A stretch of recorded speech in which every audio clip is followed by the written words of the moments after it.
নমস্কার বন্ধুরা, আজকে রবিবার কিন্তু আজকে সরস্বতী পুজো আর আমি চলে এসেছি দুপুরের পেট পুজোতে। এই যে আমার পোষ্য ঘুমোচ্ছিল, আমি আবার ডাকলাম। ম্যাক্সিমাম টাইম ঘুমোয়, খুব আদুরে আর খুব অলস বললে ভুল হবে, কিন্তু ওর করারই বার কী আছে। এই যে প্রথমেই বলিনি, সরস্বতী পুজোর দিন অনেকের বাড়ি অনেক কিছু রান্না হয়, খিচুড়ি, ফ্রায়েড রাইস, লাবড়া, তারপর ধরো লুচি, আলুর দম, পায়েস, মিষ্টি, এসব অনেক কিছু হয়। কিন্তু আমি ভাত করেছি কারণ বাড়িতে বয়স্ক মানুষ আছেন আর বাচ্চা আছে, তো এদের মোটামুটি ওইগুলো চলে না, খাবারগুলো রোজ রোজ রোজ রোজ অকেশনালিও খেতে চায় না। তো সেই জন্য ভাতটা করা, সাদা ভাত করলে সবাই মোটামুটি খেতে পারবে। আর যদিও আজকে সরস্বতী পুজো সব জায়গায় হচ্ছে না, আজকে থেকে তিথিটা পড়েছে। এইটা হচ্ছে বিউলির ডাল করেছি, যদিও নিরামিষই করেছি, রবিবার আমিষ করিনি। আর সরস্বতী পুজোর তিথিটা যেহেতু পড়ে গেছে তাই নিরামিষই করেছি। বিউলির ডাল করেছে, একদম গরম, দেখো ধোঁয়া বেরোচ্ছে। বিউলির ডাল খেতে সবাই বাড়িতে প্রচণ্ড ভালোবাসে, আমি ছাড়া। আমার খুব একটা বিউলির ডালটা পছন্দ নয়, আমি মুসুর ডালটা খেতে ভালোবাসি, মুগের ডালটা খেতে ভালোবাসি।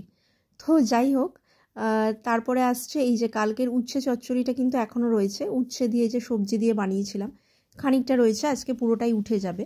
আচ্ছা, আর এইটা হচ্ছে ধনেপাতার চাটনিটা, সেটা ধনেপাতার চাটনি অনেক দিন থাকে ফ্রিজ, আমি দেখেছি। তো যাই হোক, বেশি নেই, এটাও আজকেই শেষ হয়ে যাবে।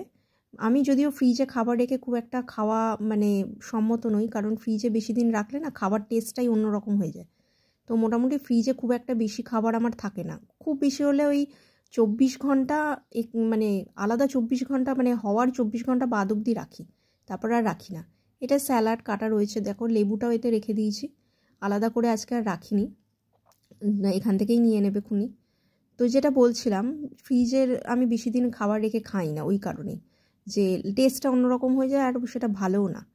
আচ্ছা, এটা হচ্ছে বেগুনি ভেজেছি, এইটা বেগুনি, আর কুমড়ো ভেজেছি বেসন দিয়ে, কুমড়োনি বলে অনেকে, মেশানো আছে, আলাদা করে হয়তো বোঝা যাবে না, দেখলে কিন্তু হাতে নিলে বুঝতে পারা যাবে, যেমন এইটা কুমড়ো, ওয়েটটা দেখলে বোঝা যায়, আর টেক্সচারটা দেখলে বোঝা যায় কোনটা কুমড়ো।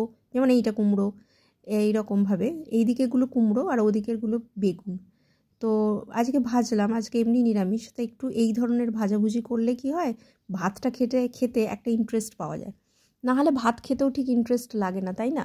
মনে হয় দূর কী দিয়ে খাবো। যাদের ধরো একটু রকমারি খাবার পছন্দ, আমি তাদের কথা বলছি, আর যাদের সব রকমই যারা খায় তাদের ক্ষেত্রে প্রবলেম হয় না সাধারণত। আর এইটা করেছি আলু ভাতে, আলু আজকে এমনি মেখেছি, পেঁয়াজ টেয়াজ কিছু দিইনি, ভেবেছিলাম লঙ্কা দেবো ভেজে, তো লাস্ট অবধি আর দিইনি লঙ্কা ভাজা, কারণ মেন হচ্ছে ভুটু লঙ্কা ভাজা দিলে খাবে না। যাই হোক, আজকের মেনুটা কেমন লাগলো, আর আমার পেজটা ভালো লাগলে, ভিডিও ভালো লাগলে লাইক, শেয়ার আর কমেন্ট করে দেবেন। সরস্বতী পুজোর জন্য রইল অনেক শুভেচ্ছা।